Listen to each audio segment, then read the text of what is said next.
Jeffrey Dahmer, ele era um menino típico sobre a ótica de seus pais.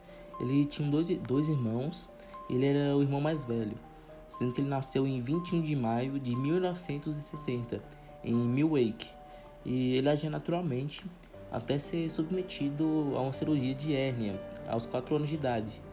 Foi aí que se tornou recluso e solitário, mas mesmo assim não despertava maiores preocupações. Os pais dele, que eram Joyce e Lionel Dahmer, via com naturalidade o hábito do filho coletar cadáveres e animais na beira de rodovia e dissecar seus corpos.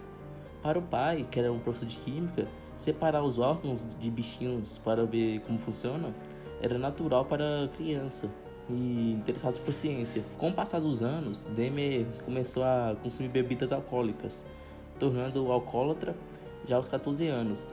Em entrevista dada anos depois, o rapaz assumiu que já tinha vontade de matar e praticar necrofilia nessa época, e apontou a separação dos pais como algo extremamente traumático durante sua juventude. Depois do ensino médio, ele começou a frequentar a Universidade do Ensino de Ohio, mas desistiu dos estudos e voltou para a casa de seu pai, alguns anos depois do ingresso, ter matriculado lá. Lionel Dahmer, contudo, tomou um susto ao encontrar o filho na residência, quando retornou de viagem com a nova esposa. O pai deu o último aviso para seu filho, que era para ele arranjar um emprego ou se inscrever no exército. Mas Jeffrey optou pela segunda opção, mas sem antes cometer seu primeiro assassinato, que era aos 18 anos. Seus primeiros erros que ele cometeu foi 6 semanas antes de se alistar, que Jeffrey convenceu Steve Hicks, de 19 anos, a fazer um esquenta antes de um show de rock. Mas o clima amigável do encontro acabou quando o colega disse que queria ir embora do local. Jeffrey bateu na cabeça do rapaz até ele ficar inconsciente, o estrangulou e o matou. Então, Jeffrey tirou as roupas do corpo de Riggs, ele se masturbou e ejaculou em cima do seu cadáver. No dia seguinte, o assassino dissecou o seu corpo e enterrou os restos mortais em uma cova rasa em seu quintal. Semanas depois, quando parte do cadáver já havia se decomposto, desenterrou os restos mortais e dissolveu o resto da carne em um ácido, descartando o resto que tinha no vaso. Já os ossos foram esmagados por uma marreta, espalhados na floresta atrás da casa da família.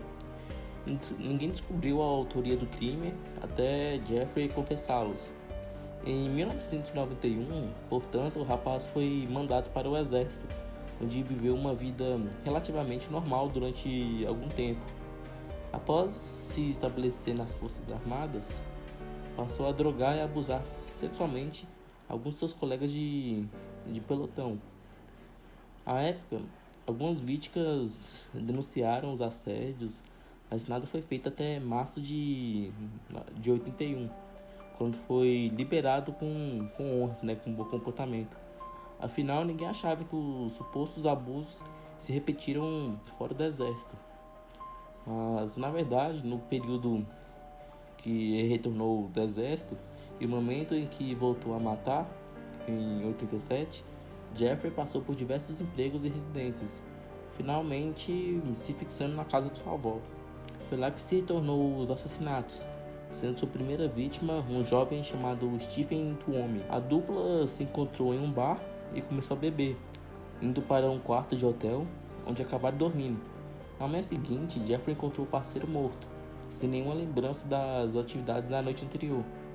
Em relatos posteriores, o assassino afirmou que não queria matar Tuomi, mas apenas drogá-lo e assediá-lo. Não podia acreditar no que havia ocorrido, disse os investigadores que estavam no local lá. E como eles estavam no quarto de hotel, Jeffrey comprou uma mala grande para transportar o corpo de Tuomi até o porão da casa de sua avó, onde se desmembrou e fez aquele ato no cadáver, antes de descartar os restos mortais do cara. Ele só não descartou a cabeça, que manteve em casa pelo menos 2 semanas. Tempos depois, a avó de Jeffrey se cansou das noites de embriaguez e acabou expulsando ele de casa.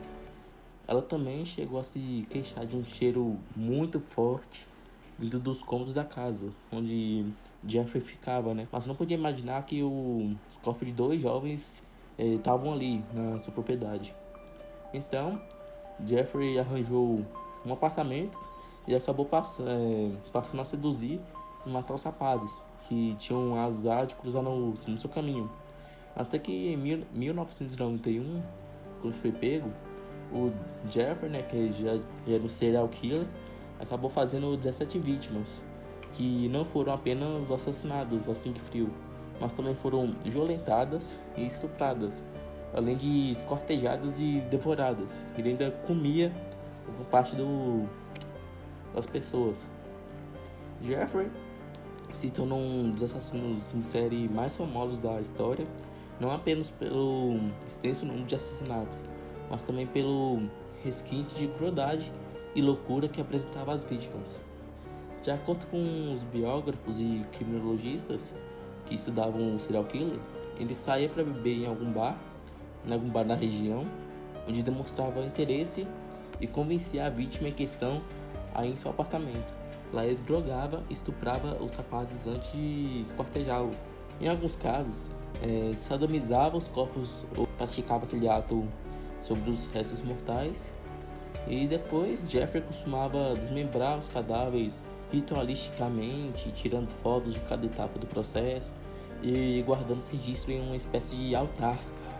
Mano, o cara é doente. Após alguns assassinatos, ele passou a guardar parte da carne e dos órgãos internos de suas vítimas na geladeira, o que levou os investigadores a concluírem que o rapaz praticava canibalismo. Para se desfazer do corpo, Jeffrey colocava os membros em barris com ácido, mantendo-se em casa por algumas semanas até se decompor total o corpo das vítimas, quando despejava os restos no ralo ou no vaso sanitário.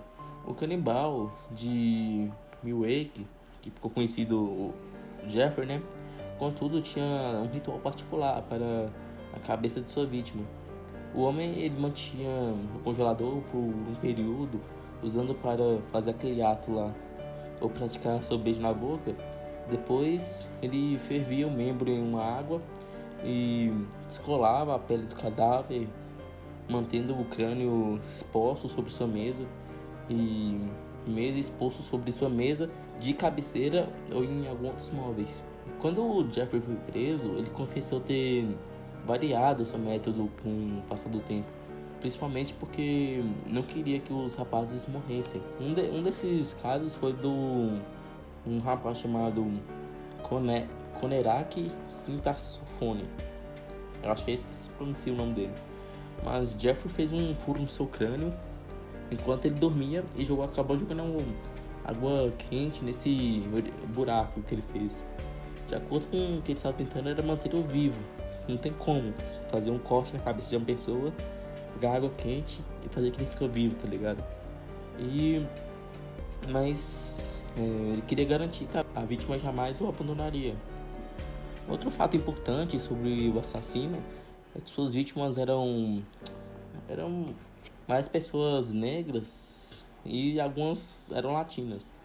Apesar de nunca ter dito escolher as pessoas pela cor da pele, o padrão chamou a atenção e foi fruto de estudos por diversos especialistas em crime, né?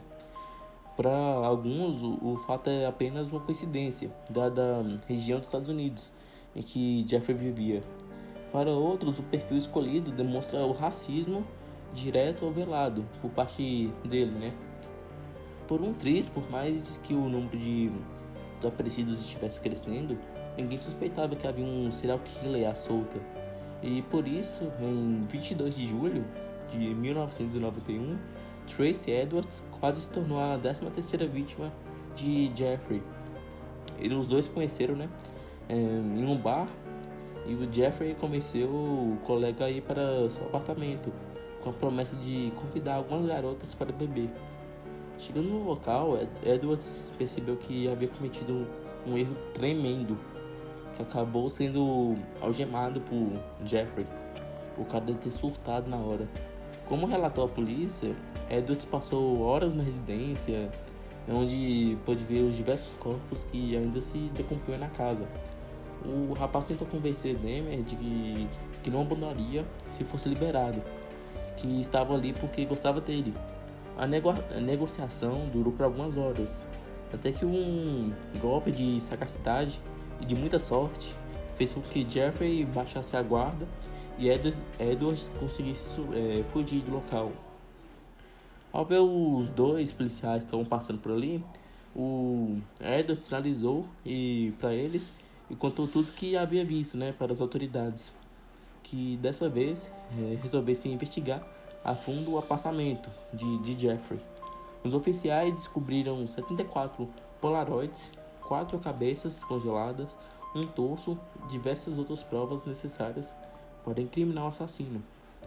Que ele acabou dizendo: pelo que eu fiz, deveria ser morto, tá ligado? Acabava naquele dia a carreira do canibal de Milwaukee. Após sua captura, Jeffrey ele confessou seus crimes, né? Detalhando os eventos, explicando a grafia e precisamente o que havia feito com cada vítima. Para surpresa da justiça, entretanto, ele se declarou inocente por insanidade. O assassino ele foi analisado por diversos profissionais, tanto pela defesa quanto pela acusação, o que acabou atrasando o julgamento. Ao fim do processo, contudo, a justiça não aceitou a alegação da insanidade de Jeffrey e ele foi condenado a 15 prisões perpétuas. A sua vida na prisão foi um pouco movimentada. De acordo com relatos, o Jeffrey ele voltou para a religião que ele tinha e tentou viver uma vida pacata. Em 2015, Christopher Scaber, que esteve preso com Jeffrey, relatou ao New York Post que o assassino organizava sua comida no prato para que se parecesse com órgãos humanos, o que perturbava ele, né? E foi por isso e pelos crimes cometidos pelo canibal que em novembro de 1994 Scaber espancou Dahmer até a morte. E é isso. Esse foi o vídeo. Espero que tenham gostado. Deixe seu like, sua inscrição e fui.